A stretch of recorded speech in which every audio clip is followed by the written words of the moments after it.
नमस्कार.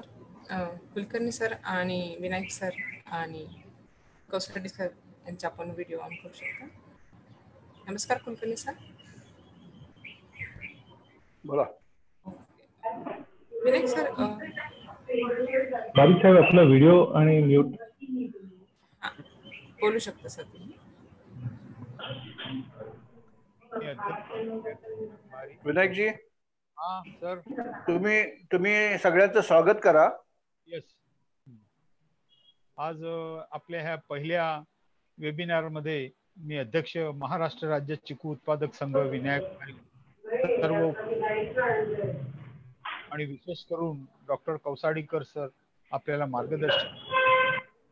त्यांच्या सोबत कुलकर्णी सर आहेत, त्यांचं देखील मी स्वागत करतो. आणि किसान अधिकारी वर्ग त्यांचं देखील मी महाराष्ट्र राज्य चिकू उत्पादक संघातर्फे स्वागत करीत आहे. आणि आता आपण पुढील वेबिनार साठी डॉक्टर हरिहर कौसाडीकर सरांना विनंती करूया की त्यांनी चिकू व्यवस्थापनाविषयी आणि जमीन सुधारणेविषयी आणि चिकूला जास्तीत जास्त क्वालिटी.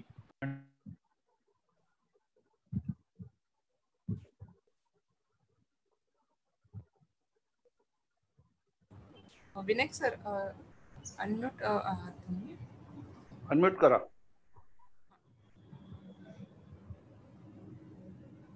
सर. हो सर, बोला.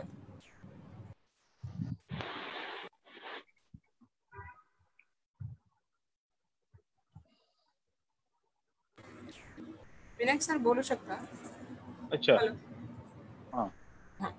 आज आपण खास चिकूच्या व्यवस्थापनाविषयी, खत आणि पाणी व्यवस्थापन कशा तऱ्हेने करता येईल या दृष्टिकोनातून आपण संपूर्ण महाराष्ट्रभर विचार करणार, देशाच्या पातळीवर विचार करत आहोत.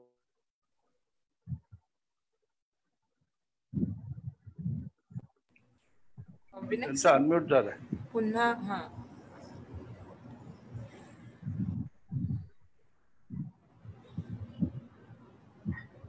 विनायक सर अनम्यूट करतात. हॅलो.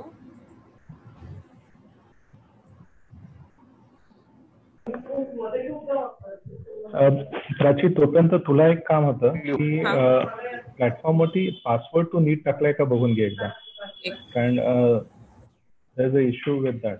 आय थिंक पटकन त्यांना अनम्यूट का.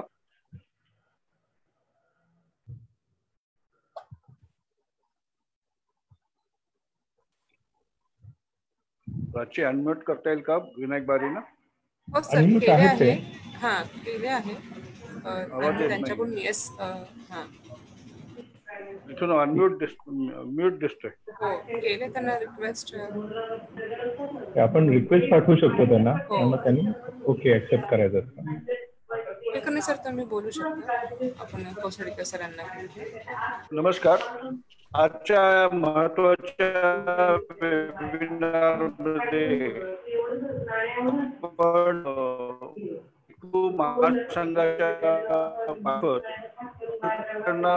इथे आणलेलं आहे. तुम्हाला कल्पना आहे की जर दर्जेदार चिकूचं उत्पादन व्हायचं असेल तर 50 ते 60% महत्व जातं जमिनीचं आरोग्य, पीक पोषण व पाणी व्यवस्थापन. डॉक्टर कौशडीकर हे गेले 15 वर्ष परभणी विद्यापीठामध्ये प्रोफेसर म्हणून, मृदूशास्त्रज्ञ म्हणून काम करत होते. आणि आता गेले 5 वर्ष ते महाराष्ट्रामधल्या चारी कृषी विद्यापीठाच्या MCAR नावाची संस्था जी आहे तिथे ते संचालक म्हणून कार्यरत आहेत. ते नेहमीच शेतकऱ्यांच्या प्रश्नाला आणि शेतकऱ्याच्या हाकेला उपलब्ध असतात.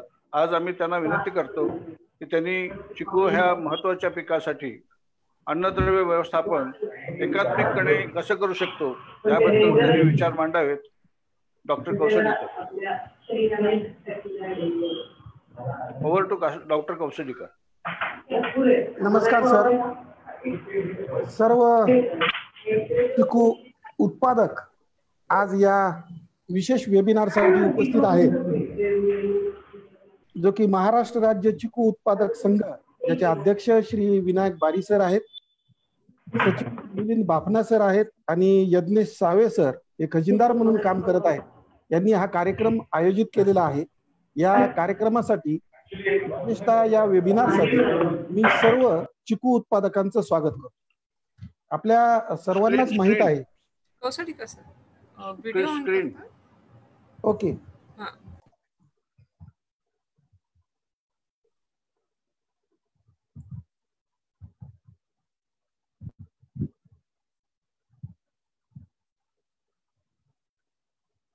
सर स्क्रीन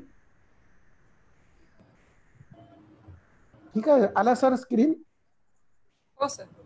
हा. आपल्या सगळ्यांनाच माहिती आहे की महाराष्ट्र राज्य चिकू उत्पादक संघ याची स्थापना सन 1989 मध्ये झालेली आहे. डॉक्टर जयवंतराव पाटील यांनी केंद्रीय कृषी मंत्री अण्णासाहेब शिंदे यांच्या हस्ते याची स्थापना केली. त्यावेळेस कृषीभूषण पूनमचंद बाफना यांना अध्यक्ष करण्यात आलं होतं आणि विनायक बारी सर जे आता अध्यक्ष आहेत हे त्या काळामध्ये सचिव होते. आणि विशेष किंवा लक्षणीय ज्याला म्हणता येईल ती अचिव्हमेंट जी आहे ती म्हणजे 2013 पासून या चिकू फळाला विम्याचे संरक्षण देखील मिळालेले आहे या संघाच्या माध्यमातून. आज आपण पाहत आहोत की चिकू उत्पादन विशेषतः कोकणात आणि ज्या भागामध्ये GI मिळालेला आहे आणि हे GI मिळण्यासाठी घोलवडच्या चिकूला जे प्रयत्न संघानं केलेले आहेत हे निश्चितच कौतुकास्पद आहे. आणि त्यामुळेच आज आपण चिकूसाठी विशेषतः चिकूच्या दर्जेदार उत्पादनासाठी आजचा हा वेबिनार आयोजित केलेला आहे. मित्रांनो, आपल्या सगळ्यांनाच माहित आहे की शेतीसाठी सगळ्यात महत्वाची गोष्ट काय असेल तर ती आहे जमीन. कारण ही जमीन जी आहे हे भांडवल आहे आणि जोपर्यंत आपण आपल्या भांडवलाची काळजी घेत नाही तोपर्यंत आपला व्यवसाय हा उत्कर्ष होऊ शकत नाही. मग जर व्यवसायाचा उत्कर्ष करायचा असेल तर निश्चितच आपल्याला आपलं जे भांडवल आहे त्याची काळजी घेणं भाग. फळ बागायतदारांमध्ये असा समज आहे की एकदा झाडं लावली आणि त्याला एक ठराविक 5-10 किलो शेणखत किंवा ज्या पद्धतीनं जे मिळेल ते टाकल्यानंतर आपल्याला सतत उत्पादन मिळेल. पण असं होत नाही. कारण वर्षानुवर्षे एक झाड ठराविक मातीच्या सानिध्यात राहूनच अन्नद्रव्यांचा उपसा करत असतं. मग विचार करा, वर्षानुवर्ष जे जास्त काळासाठीचे पिकं आहेत या पिकांना स्वतःच्या वाढीसाठी, स्वतःच्या जगण्यासाठी, स्वतःच्या विकासासाठी अन्नद्रव्य लागतात आणि यासोबतच आपल्याला जे उत्पादन मिळणार आहे हे उत्पादन मिळण्यासाठी देखील प्रयत्न करावा लागतात. वनस्पतीला किंवा झाडाला प्रयत्न करावा लागतात म्हणजे काय तर वातावरणातील जो प्रकाश आहे या प्रकाशाच्या माध्यमातून अन्नाचं. मी थोडं इंटरप्ट करते. PPT शेअर करताय तुम्ही? केली आहे ना? नाही सर, नाही झालेली.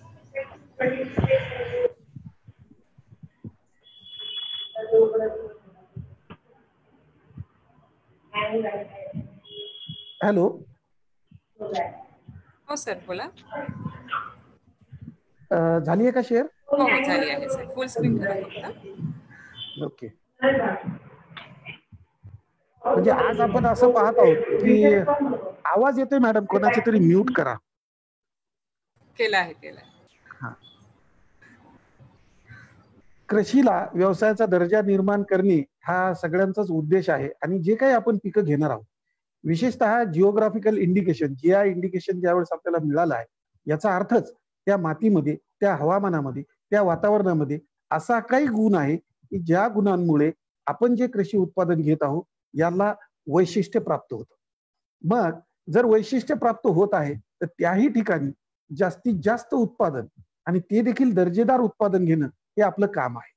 परंतु शेतकऱ्यांनी एकदा झाडं लावले की शेतकरी फार त्या जमिनीकडे लक्ष न देता जास्तीत जास्त उत्पादनाच्या पाठीमागे लागतात. पण उत्पादन आज आपण पूर्ण परिस्थितीचा जर अभ्यास केला, जागतिक स्तरावर असो, देश पातळीवर असो, राज्य स्तरावर असो किंवा आपण बाजारात आपल्या लोकल बाजारामध्ये जरी गेलो तर आपण चांगलं जे आहे तेच निवडतो. यावरूनच आपल्याला लक्षात आलं पाहिजे की आपल्याला चांगलं जे आहे त्याचंच उत्पादन करायचं. आता चांगलं म्हणजे काय तर ज्याचा दर्जा चांगला असेल. आणि फळ पिकामध्ये विशेषतः असं लक्षात येतं की त्याचा रंग कसा आहे, ते कशा पद्धतीनं प्रेझेंटेबल आहे, म्हणजे त्याची साल कशी आहे, कमी जास्त आहे त्यावर गुणधर्म ठरतात, त्याच्यावर डाग असेल त्यावर गुणधर्म ठरतात. म्हणजे सगळ्यात मोठं फिजिकल अपीरन्स, अगोदर दिसणे सगळ्यात महत्वाचं ठरतं उत्पादनाच्या बाबतीत. परंतु आपण बाहेर देशातील ज्या गोष्टी आयात करत आहोत त्यामध्ये आपल्याला चकाकी तर दिसत आहे, परंतु गुणवत्ता नाही आहे. मग त्या गुणवत्तेचं फळ आपल्या जर राज्यामध्ये, आपल्या विशेषतः प्रदेशात तयार होत असेल तर त्याचा दर्जा वाढवणे आणि आपल्याला त्या दर्जाच्या माध्यमातून उत्पन्न मिळणे हा आपला उद्देश असला पाहिजे. म्हणून सगळ्यात महत्वाचं जे भांडवल आहे ते म्हणजे जमीन. याकडे शेतकऱ्यांनी सगळ्यात जास्त लक्ष द्यावं. कारण जसं आता कुलकर्णी सरांनी सांगितलं की 60% आपण जो काही लक्ष द्यायला पाहिजे भाग तो आहे जमिनीचा भाग. कारण या जमिनीच्या माध्यमातून पिकांना आधार मिळतो, पिकांना पाणी मिळतं, पिकांना अन्नद्रव्य मिळतात आणि हे जर संतुलित प्रमाणात मिळत गेली तर आपल्याला पीक आदर्श किंवा दर्जेदार उत्पादन मिळवून देऊ शकतात. मग जर आदर्श उत्पादन मिळवायचं असेल तर त्या जमिनीमध्ये देखील सर्व गोष्टी उपलब्ध स्वरूपात असणे आवश्यक आहे. आता या जमिनीत काय आहे आणि काय करायला पाहिजे हे याचा आपण आज अभ्यास करणार आहोत. कारण मागील काही दशकांमध्ये 20 ते 30 वर्षापासून आपण पाहत आहोत, ज्या ज्या शेतकऱ्यांनी माती परीक्षण केलं आहे त्यांना तर निश्चितच माहित आहे की आपल्या जमिनीची सुपीकता कमी झाली आहे. म्हणजे अन्नद्रव्य पुरवठा करण्याची क्षमता ही कमी झाली आहे. अन्नद्रव्य किती? 17 अन्नद्रव्य लागतात. 3 निसर्गतः मिळतात, 14 जमिनीच्या माध्यमातून मिळतात. हे 14 संतुलित आणि योग्य प्रमाणात मिळत नसल्यामुळे जमिनीची सुपीकता कमी झाली आणि पर्यायानं याचं रूपांतर आपल्या उत्पादनावर आणि उत्पादनाच्या दर्जावर झालेलं आहे. मग आता जर आपण ही जमिनीच्या बाबतीत काळजी नाही घेतली तर यापुढील काळात आपण चांगलं उत्पादन घेऊ शकणार नाही. मग आता प्रश्न येतो जमीन. मग आता जमिनीचा प्रश्न ज्यावेळेस तुम्ही काढला त्यावेळेस येतो जमीन सजीव आहे का निर्जीव आहे. कारण काळजी कोणाची जास्त घ्यावी लागते तर सजीव गोष्टींची. आपल्याला माहित आहे की वनस्पती, सूक्ष्मजीव, मानव प्राणी, जनावर आणि जमीन या सगळ्या सजीव सृष्टीमधील सजीव गोष्टी आहेत. कारण जमिनीच्या आरोग्याचा सर्वात महत्वाचा घटक म्हणजे सूक्ष्मजीव आहे आणि या सूक्ष्मजीवांना आवश्यक असणारं त्यांचं अन्न म्हणजे सेंद्रिय कर्ब आहे. मग हे जर सेंद्रिय कर्ब जमिनीच्या भौतिक, रासायनिक आणि जैविक गुणधर्मावर परिणाम करत असेल तर याचं महत्व तितकंच आहे जेवढं आपल्या रक्तामध्ये हिमोग्लोबिनचं महत्व आहे. कारण जमिनीचे भौतिक गुणधर्म, ज्याला जमिनीचं तापमान, जलवाहकता किंवा जलधारण क्षमता, या सगळ्या गोष्टींवर सुपीकता निश्चित केली जाते. म्हणजे अन्नद्रव्य उपलब्ध स्वरूपात पिकाला योग्य प्रमाणात मिळतात की नाही हे ठरविल्या जातं. म्हणून जमिनीची सुपीकता जर टिकवून ठेवायची असेल तर जमिनीतले सूक्ष्मजीव आणि गांडूळ या दोन्हीची संख्या आणि कार्यक्षमता ही चांगली असते.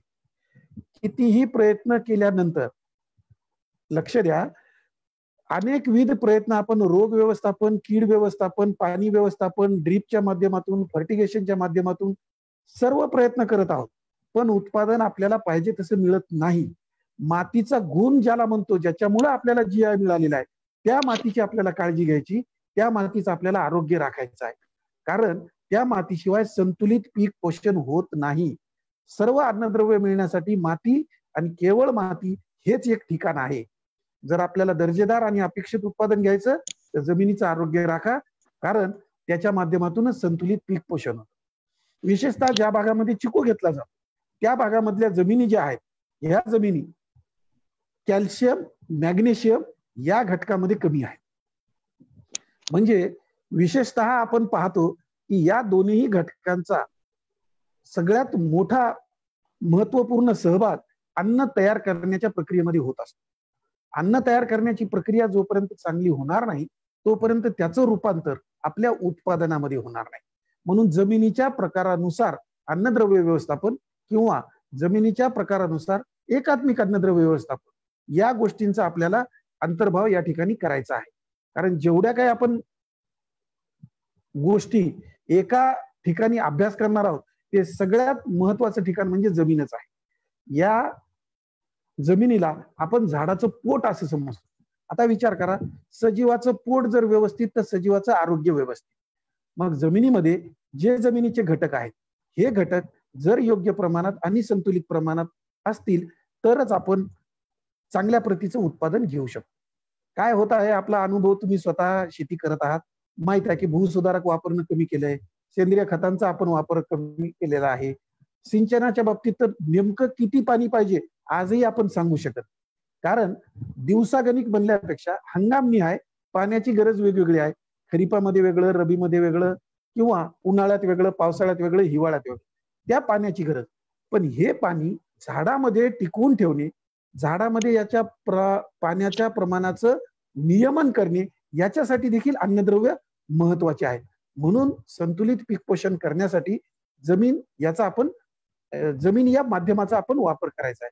कारण आपल्याला शाश्वत म्हणजे नेहमीसाठी, कारण झाडं तिथंच लावलेली आहेत, आणि हमखास म्हणजे निश्चित की इतके टन उत्पादन झालं पाहिजे. एका झाडाला 2000, 2500, 3000 तुम्ही निश्चित करा. वयानुसार फळं आले पाहिजेत, आणि हे फळं तेवढेच दर्जेदार असले पाहिजे. आणि जर आपण 10 टन एखाद्या ठिकाणाहून उत्पादन घेतलं तर लक्षात घ्या की त्या 10 टन उत्पादनासाठी 1 टन अन्नद्रव्य खर्च होतात किंवा उपसा होतात. आता 1 टन अन्नद्रव्य, खत नाही, 1 टन जर अन्नद्रव्य उपसा होत असेल तर आपण ते टाकतो का? इतक्या प्रमाणात अन्नद्रव्य आपण टाकत नाहीत. आणि म्हणून वरचेवर काय होत आहे की अन्नद्रव्यांचा उपसा जास्त होत आहे, सुपीकता कमी होत आहे, आणि आपल्या उत्पादनाच्या दर्जावर परिणाम होत आहे. आणि आता तर असं लक्षात आले की जी काही आपण रासायनिक खतं वापरतो त्याला देखील जो सुरुवातीला अपेक्षित प्रतिसाद मिळत होता तो देखील मिळत नाही. मागील 2 वर्षापासून ज्यांनी माती परीक्षणाच्या आधारावर अन्नद्रव्य व्यवस्थापन केलेलं आहे, या सगळ्यांना अपेक्षित प्रतिसाद मिळालेला आहे. त्यांचा उत्पादन खर्च देखील कमी झालेला आहे. कारण या सर्व उत्पादनावर सर्व सजीव सृष्टीचं आरोग्य अवलंबून आहे. आडात नाही तर पोहऱ्यात येणार नाही ही म्हण जुनी आहे. तशाच पद्धतीनं जमिनीत जर नसेल तर आपल्या शरीरात येणार नाही. कारण जमिनीपासून मिळणारे फळं, मिळणारा भाजीपाला, मिळणारा अन्नधान्य, यामध्ये अन्नद्रव्यांच्या कमतरता दिसून येत आहे. त्या अन्नद्रव्यांच्या कमतरतेमुळं आपल्या शरीरावर, सर्व सजीव सृष्टीवर अनिष्ट परिणाम होत आहे. मग एकंदरीतच आपण अभ्यास केला आणि पाहिलं की आपल्या मुख्य समस्या काय आहेत. तर जमिनीचा पीएच वाढलेला आहे, आणि काही ठिकाणी ज्या भागामध्ये विशेषतः कोकणामध्ये जमिनीचा पीएच कमी झालेला आहे. मग जमिनीचा पीएच किती असायला पाहिजे? आदर्श किती आहे? 6.5 ते 7.5. दुसरी महत्वाची गोष्ट सेंद्रिय कर्बाची कमतरता. हे सगळे एकमेकांशी निगडीत आहे. स्वतंत्ररित्या एक कुठलंही काम करत नाही. ज्या पद्धतीनं केवळ एक अन्नद्रव्य तुम्हाला रिझल्ट देऊ शकणार नाही, तसा केवळ एक जमिनीचा गुणधर्म आपल्याला जमिनीचं आरोग्य राखण्यासाठी मदत करणार. 1, 2, 3, 4 जे गुणधर्म आहेत, भौतिक, रासायनिक, जैविक, यांचं संतुलन महत्वाचं आहे. आणि हे सर्व एकमेकांशी निगडीत आहे.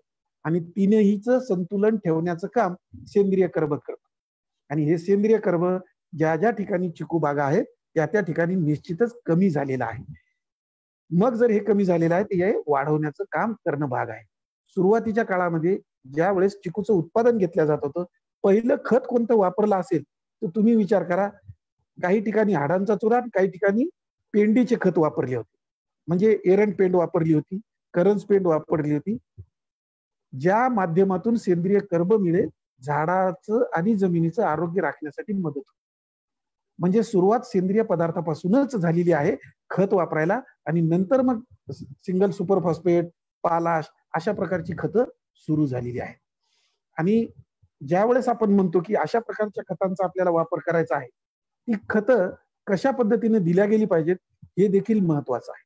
कारण या खतांचा प्रतिसाद मिळण्यासाठी जमिनीच्या घटकांवर हे सगळे खतं अवलंबून आहेत. प्रतिसाद मिळण्यासाठी म्हणजे विविध घटक आहेत, त्याला हवा, पाणी, खनिज पदार्थ, सेंद्रिय पदार्थ.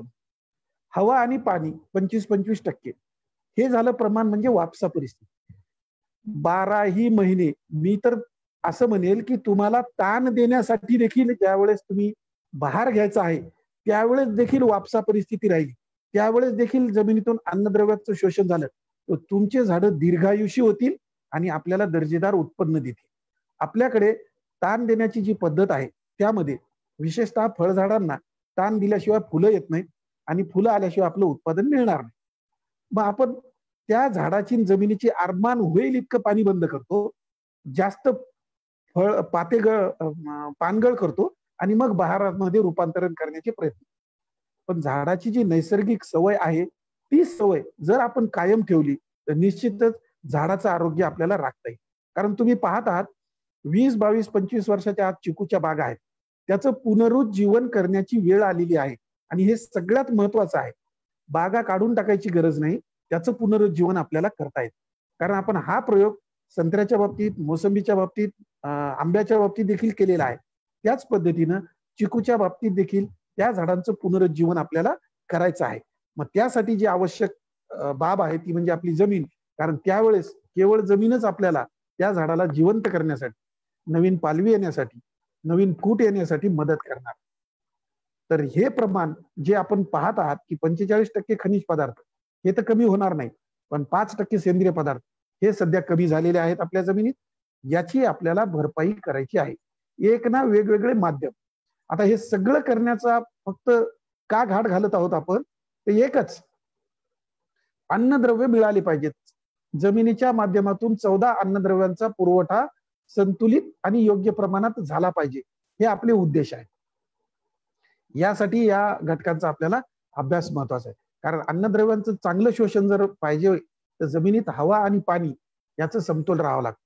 त्याच्याही पुढे जाऊन जास्त अभ्यासमध्ये लक्षात येईल जमिनीचं तापमान देखील या ठिकाणी महत्वाचं आहे. मग जमिनीचं तापमान राखण्यासाठी सेंद्रिय पदार्थ महत्वाचे आहेत. सेंद्रिय पदार्थांचं 3 प्रकारामध्ये टाकल्यानंतर काहीच कुजलेले नसतात, अर्धवट कुजलेले आणि पूर्ण कुजलेले. या 3 स्टेज मधले जर सेंद्रिय पदार्थ असतील तर निश्चितच आपण जे काही प्रयत्न करणार आहोत त्या प्रयत्नांना आपल्याला यश मिळेल. कारण जर आपण असा विचार केला की या सेंद्रिय पदार्थाच्या वापरानं जमिनीचा सामू आपण कमी करत आहोत, तर जो पाहिजे 6.5 तो 7.5, ज्यामध्ये सर्व सूक्ष्मजीव चांगल्या प्रकारे उपायकारक, अपायकारक नाही, उपायकारक सूक्ष्मजीव जिवंत राहतात, त्यांचं मल्टिप्लिकेशन होत राहतं आणि ते आपल्या कामामध्ये मग्न राहून खनिजीकरणाची प्रक्रिया चालू ठेवतात. जे काही खनिज पदार्थ आहे यावर देखील प्रक्रिया होऊन त्यांच्या मार्फत तयार झालेले पदार्थ हे खनिज पदार्थांसोबत अभिक्रिया होऊन खनिज पदार्थामधून अन्नद्रव्य उपलब्ध स्वरूपात मिळण्यासाठी मदत करतात. असे बरेच संजीवक, संप्रेरक देखील या सूक्ष्मजीवांच्या मार्फत तयार केले जातात. त्याचा परिणाम आपल्याला पीक पोषणासाठी देखील चांगला दिसून येतो. मग त्यामुळे जो जमिनीचा सामू आहे, ज्याला 6.5 ते 7.5 आपण म्हणतो, ज्यामध्ये सर्व अन्नद्रव्य जास्तीत जास्त उपलब्ध स्वरूपात असतात, हे जर मिळत राहिले तर आपला उत्पादन खर्च कमी होणार आहे, रासायनिक खतांची बचत होणार आहे. आता समाजामध्ये किंवा सगळीकडेच आपण पाहतात की सेंद्रिय उत्पादनावर भर जास्तीत जास्त चालू झालेला आहे, पण मग सेंद्रिय पदार्थ मिळत नाही. म्हणून सेंद्रिय पदार्थ मिळण्यासाठी वेगवेगळे माध्यम आपल्याला वापरावं लागत आहे. परंतु उद्देश एकच आहे की सेंद्रिय कर्ब किंवा सेंद्रिय पदार्थ जमिनीमध्ये पाहिजे. कारण हे जीवाणूचं खाद्य आहे आणि त्यांची कार्यक्षमता वाढायची असेल, त्यांची संख्या वाढायची असेल तर याचं प्रमाण योग्य असणे आवश्यक. एक साधं पहा की जे काही पिकं जमिनीमध्ये मुळं तयार करतात, सतत जारवा तयार होत राहतो. या जारव्याच्या माध्यमातून म्हणजेच बारीक तंतुमय मुळ्या ज्याच्या माध्यमातून अन्न आणि पाणी, अन्नद्रव्य आणि पाणी याचं शोषण होतं. झाडामध्ये 2 घटक आहेत. मुळापासून शेंड्याकडे नेणारा घटक म्हणजे पाणी आणि अन्नद्रव्य, आणि शेंड्यापासून म्हणजे पानांपासून मुळांपर्यंत वहन करणारा घटक म्हणजे अन्न, जे की प्रकाश संश्लेषणाच्या माध्यमातून होतं. पण हे प्रकाश संश्लेषण होण्यासाठी सर्व अन्नद्रव्यांची गरज आहे. कारण नायट्रोजन असलं तर प्रथिनं तयार होतील, फॉस्फरस असलं तर प्रथिनं तयार होतील, सल्फर असलं तर प्रथिनं तयार होतील, आणि हे एके ठिकाणाहून दुसऱ्या ठिकाणी नेण्याचं काम पोटॅशियम करतं. या पोटॅशियमला ऍक्टिव्हेट करण्याचं काम सूक्ष्म अन्नद्रव्य करतात. म्हणून अन्नद्रव्य जे काही आपल्याला आवश्यक आहेत हे कुटुंब व्यवस्था आहे. केवळ एकामुळे होणार नाही, सर्वच अन्नद्रव्य पाहिजे, ते देखील योग्य प्रमाणात पाहिजे. मग हे मिळण्यासाठी एकमेव एक ठिकाण आहे ते म्हणजे सेंद्रिय पदार्थ. कारण आजही जगामध्ये असं एकही खत नाही जे तुम्हाला 14 अन्नद्रव्य संतुलित प्रमाणात देईल. परंतु सेंद्रिय पदार्थ एक असा आहे, झाडाचं पान, तुम्ही पहा त्या झाडाच्या पानामध्ये एकापेक्षा जास्त, आवश्यकतेपेक्षा जास्त देखील मूलद्रव्य आहेत, परंतु आपल्याला फक्त 17 आवश्यक आहेत. ते 17च्या 17 झाडाच्या पानामध्ये, पर्यायानं सर्व सेंद्रिय पदार्थांमध्ये. कारण झाडं हे जनावरांचं देखील अन्न आहे, माणसाचं देखील अन्न आहे. अन्नधान्याच्या स्वरूपात आपण त्याचा वापर करतो. जे काही उत्पादन मिळणार आहे, काही प्रमाणात जे अन्नधान्य पिकं आहेत त्याचा चारा जनावरं खातात आणि त्याच्या माध्यमातून त्यांचं पोषण होत असतं. आज जनावरांसाठी, जमिनीसाठी, माणसासाठी मिनरल मिक्सचर वापरले जातात. मल्टीव्हिटॅमिन, मल्टी मिनरलच्या तुम्ही टॅबलेट घेता. म्हणजे काय, हे अन्नद्रव्य आपल्याला आपल्या अन्नधान्यातून मिळत नाहीत, फळातून मिळत नाहीत, भाजीपाल्यातून मिळत नाही. आज तुम्ही पहा, जनावरांना देखील मिनरल मिक्सचर आहे, आपल्याला देखील आपण मल्टीव्हिटॅमिन, मल्टी मिनरल्सच्या टॅबलेट घेत आहोत. म्हणजे काय की आपल्या अन्नधान्यातून याचा पुरवठा होत नाही, कारण मुळातच ते जमिनीत कमी आहे. याची पुरवठा होण्यासाठी आपल्याला या सेंद्रिय कर्बाचा वापर करणे किंवा जमिनीत ठेवणे अत्यंत आवश्यक आहे. आता दरवेळेस वापर का करावा लागतो? दरवेळेस सांगितलं जातं, दरवेळेस इतकं उपलब्ध होत नाही. तर त्याचं कारण असं आहे की 100 किलो जर दिलं तर 80 किलो हे कार्बन डायऑक्साईडच्या स्वरूपात विघटन होऊन वातावरणामध्ये निघून जातं. म्हणजे काय, याची कार्यक्षमता 80% आहे. मग जर याची कार्यक्षमता 80% आहे, याची कार्यक्षमता वाढवणे आणि वारंवार, नेहमी, सतत, हे शब्द लक्षात ठेवायचे. वारंवार, नेहमी, सतत याचा प्रत्येक बहाराच्या वेळेस आणि बहार घेताना दोनही वेळेस वापर आपल्याला करायचा आहे. म्हणजे आपल्या जमिनीचं आरोग्य राहून आपल्याला अन्नद्रव्य मिळत राहतील. कारण सूक्ष्मजीव सांगितलं जातं, इथून पुढे कोणतंही दर्जेदार उत्पादन जर घ्यायचं तर पुढील 10 वर्षामध्ये सूक्ष्मजीव आणि सूक्ष्म अन्नद्रव्य याला पर्यायच असणार नाही. कारण एकापेक्षा जास्त सूक्ष्म अन्नद्रव्य आपल्या जमिनीत कमी आहेत, एकापेक्षा जास्त उपायकारक जीवाणू, बुरशी आपल्या जमिनीतून कमी झालेले आहेत.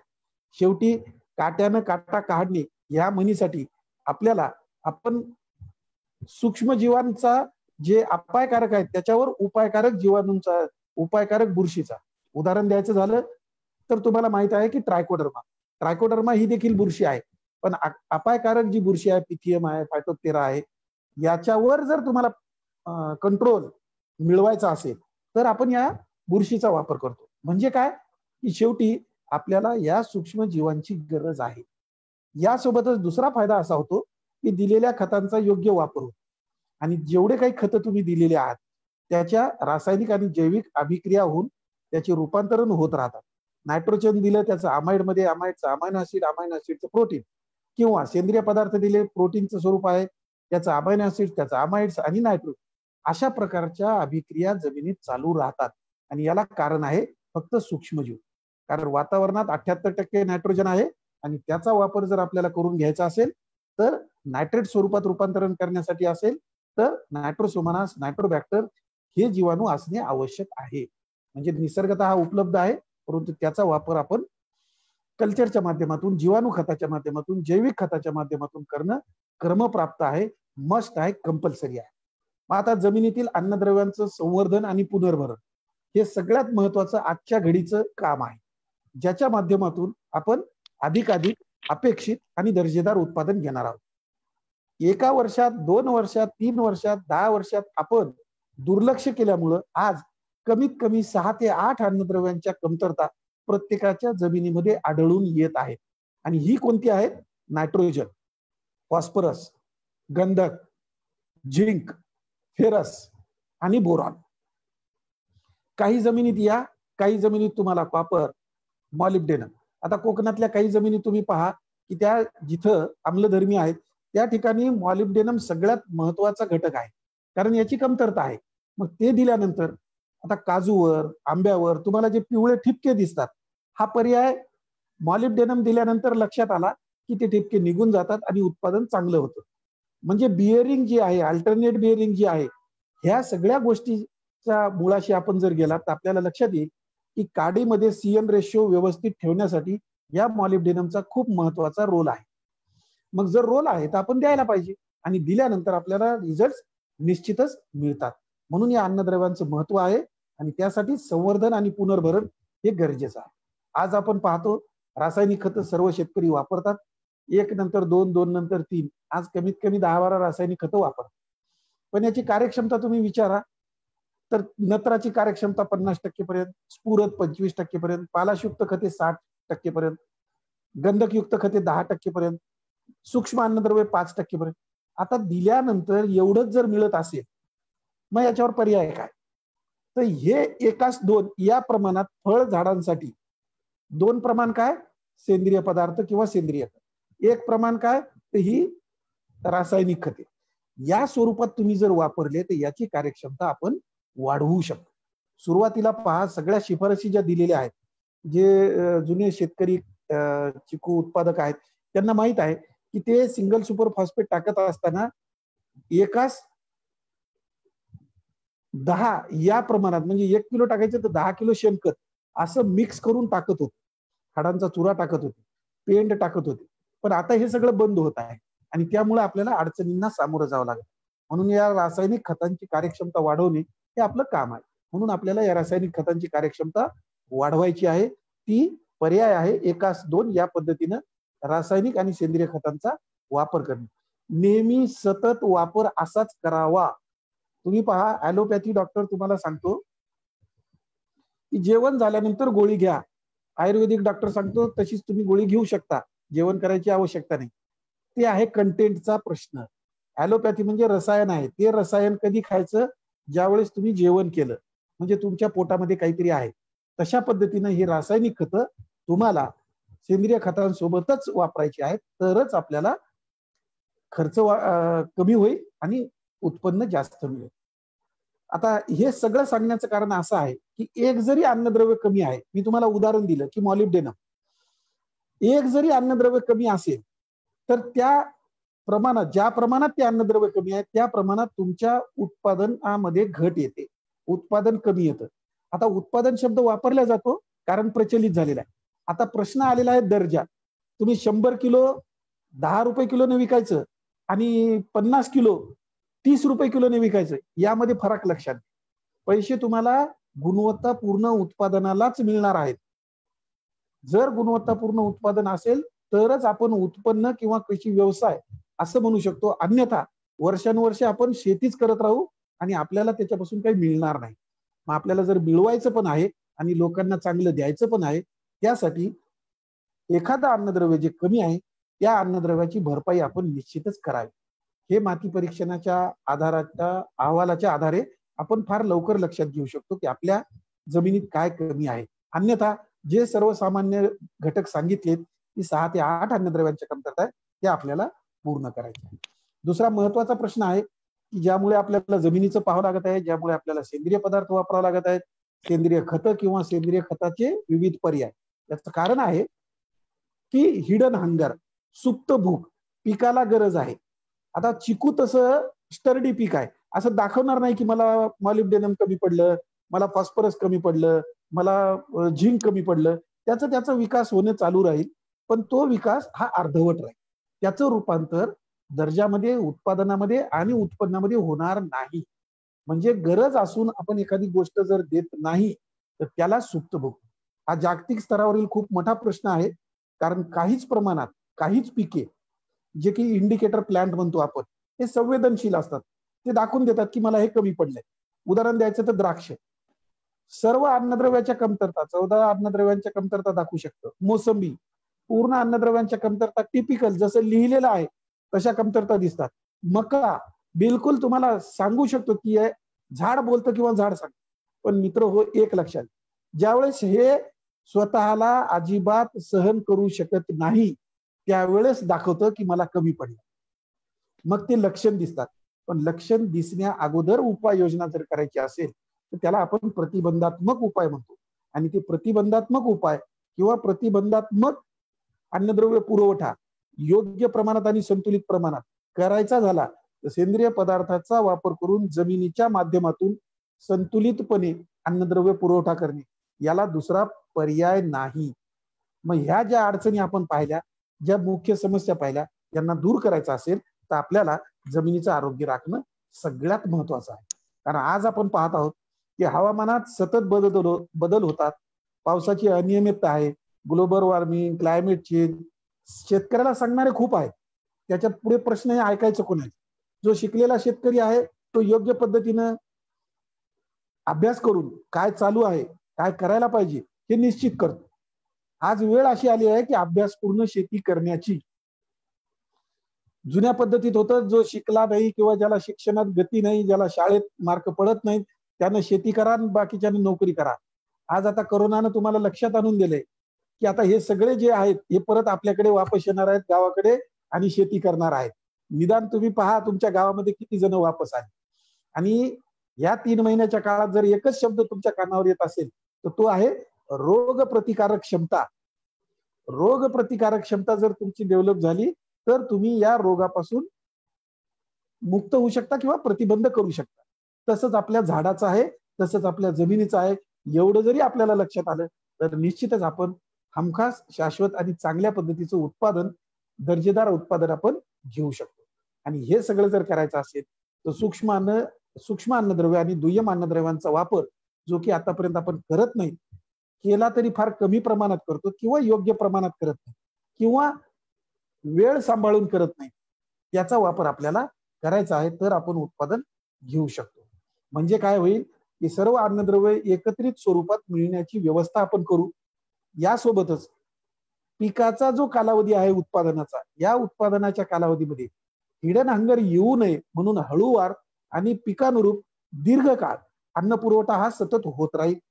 यासोबतच आपोआपच जमिनीच्या गुणधर्मांची सुधारणा होऊन नेहमीसाठी, कारण झाडाचं आयुष्य फार महत्वाचं आहे. वर्षानुवर्ष झाडं तिथं आहेत.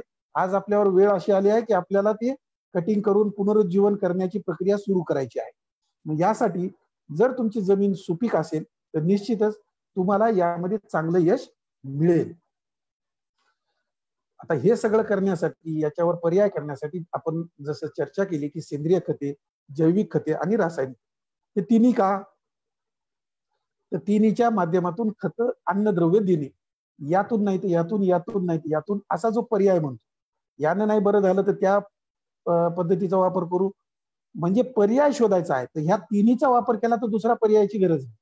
हे एकात्मिक अन्नद्रव्य व्यवस्थापन म्हणजे पिकाकडून किंवा जनावरांचे जे अवशेष आहेत, जे वेस्ट भाग आहे, यापासून जे आपल्याला मिळतात, त्याच्यापासून जे आपण खतं तयार केलेले आहेत वेगवेगळे वनस्पतीजन्य आणि प्राणीजन्य, यांचा जर वापर केला तर निश्चितच आपल्या जमिनी या समृद्ध होतील, अन्नद्रव्यांचं संवर्धन आणि पुनर्भरण होण्याला मदत होईल आणि आपलं उत्पादन होत राहील.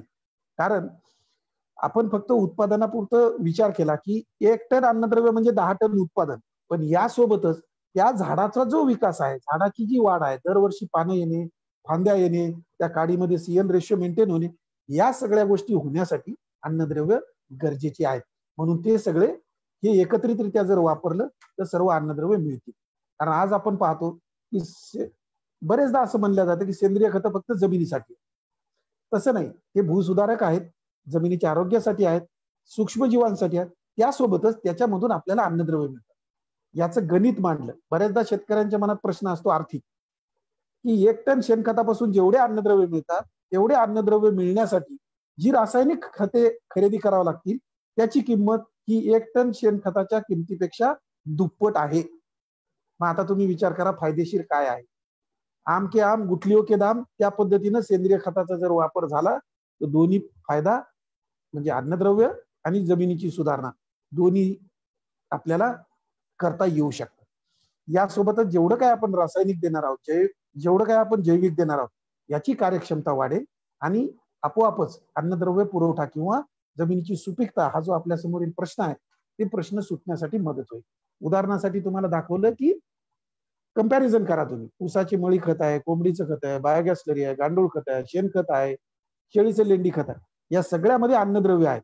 तर जे महत्वाचे सूक्ष्म अन्नद्रव्य आहेत, बाकी सर्व तर आहेत, ते आपल्या समोर फक्त तुलना दाखवण्यासाठी समोर ठेवलेले आहेत. म्हणजे शेळी लेंडी खत जर घेतलं तर त्यामध्ये सूक्ष्म अन्नद्रव्याचं प्रमाण किती आहे. आता आपल्या सगळ्यांना कल्पना आहे की शेळीचं खाद्य जे आहे ते केवळ झाडाची पानं आहेत, त्या पानामध्ये अन्नद्रव्य आहेत, त्या पानामध्ये मूलद्रव्य आहेत, त्याचं रूपांतरण वेगवेगळ्या माध्यमातून होत राहतं.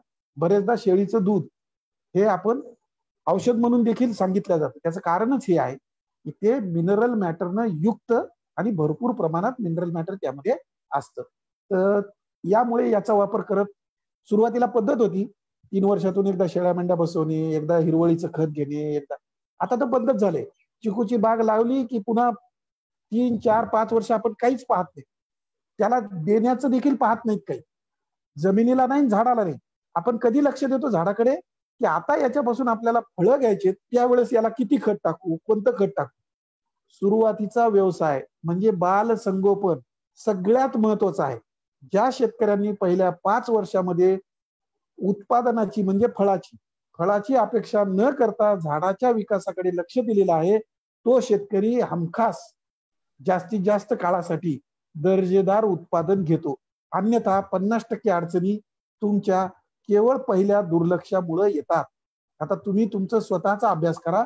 आपण या बाबतीत कमी जास्त काय केलेलं आहे आणि आपल्याला याचे रिझल्ट कसे आले. शेतकऱ्यांचा प्रश्न असा येतो, शेतकरी सगळंच एका वेळेला करतो म्हणून त्याला लक्ष देतो.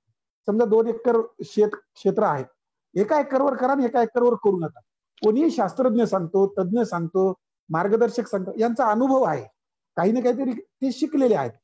थोड्याफार प्रमाणात जरी तुम्हाला उपाययोजना लक्षात आली आणि फरक किंवा तुलना लक्षात आली, तर मग तुम्हाला त्या शास्त्राचा किंवा तंत्राचा वापर, कारण सुधारित तंत्राचा वापर आजही चिकूचे शेतकरी करत नाही.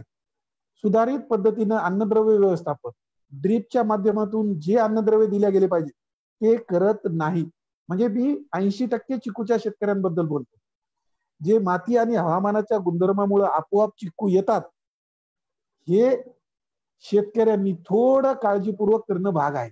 आपोआप येणं जास्त दिवस चालू राहणार नाही. त्यामुळे आपल्याला हे सर्व अन्नद्रव्य द्यायचे आहेत. कोणी जर म्हणत असेल की फक्त स्फुरद दिल्यानं पालाश दिल्यानं काम होते, होत नाही. फक्त कॅल्शियम दिल्यानं सल्फर दिल्या होत नाही. सर्व अन्नद्रव्य योग्य प्रमाणात संतुलित प्रमाणात द्यायचे आहेत.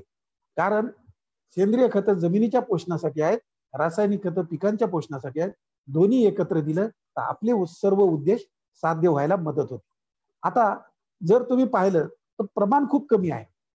म्हणजे आपल्या आहारात जसं मिठाचं प्रमाण असतं तसं पिकाच्या आहारात सूक्ष्म अन्नद्रव्यांचं आहे, फार कमी लागतात. पण सगळ्या क्रिया घडवून आणण्याचं काम हे सूक्ष्म अन्नद्रव्य करतात. यासोबतच जे दुर्लक्षित गेलेलं आहे ते सल्फर, गंधक इतकं महत्वाचं आहे की या सगळ्या अन्नद्रव्यांचं पचन होणे, शोषण होणे, त्याच्यापासून वेगवेगळे पदार्थ तयार होणे, याच्यासाठी गंधक गरजेचं आहे. आज फळबागांमध्ये विशेषतः कोणत्याही गोष्टीला ज्याला कव्हर आहे तिथं कॅल्शियमची गरज आहे. मग कॅल्शियम हे दुय्यम अन्नद्रव्य आहे, मग ते दिलं गेलं पाहिजे.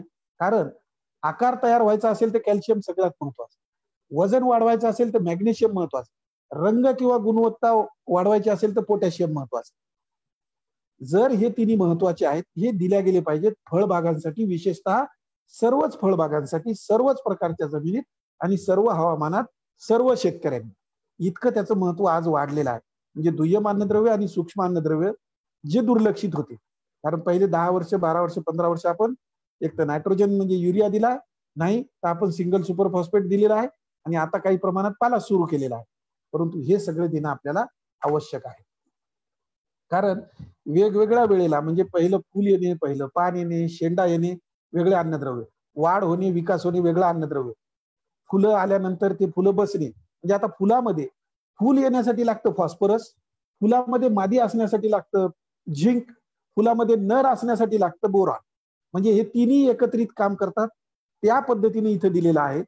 आणि परिपक्वता येण्यासाठी लागतं कॉपर आणि मोलाब. हे होतं का? तर हे सगळं मॅनेज करणं शेतकऱ्याला शक्य होत नाहीये. म्हणूनच आपण काय करतो की जमिनीच्या माध्यमातून हे सगळं देण्याचा प्रयत्न करतो.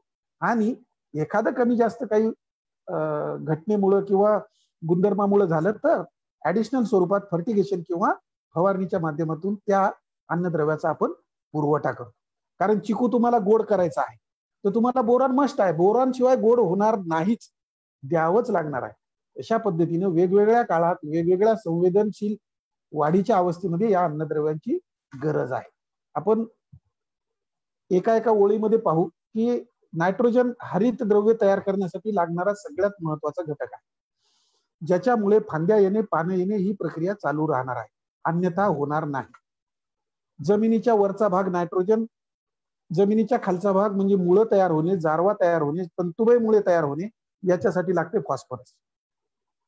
झाडामध्ये रोग प्रतिकारक क्षमतेसाठी देखील फॉस्फरस लागतं. तुम्ही बरेच औषधं पाहता, तुम्ही पहा कीटकनाशक फॉस्फरस आहे, बुरशीनाशक फॉस्फरस आहे, इतर सगळे संप्रेरक फॉस्फरस आहे. मग जर तिथं सगळ्या ठिकाणी फॉस्फरस आहे तर झाडाला पोटातूनच म्हणजे जमिनीतूनच जर आपण फॉस्फरस दिलं तर आपोआप रोग प्रतिकारक क्षमता वाढते आणि नैसर्गिकरित्या फळे व्यवस्थित पिकण्यास मदत होते. आता तुम्ही पहा चिकूमध्ये तर हा सगळ्यात महत्वाचा घटक आहे की जोपर्यंत नैसर्गिकरित्या फळे पिकण्यास मदत होणार नाही तोपर्यंत त्या आपल्या उत्पादनाला अर्थ राहणार नाही. म्हणून या फॉस्फरसची गरज आहे.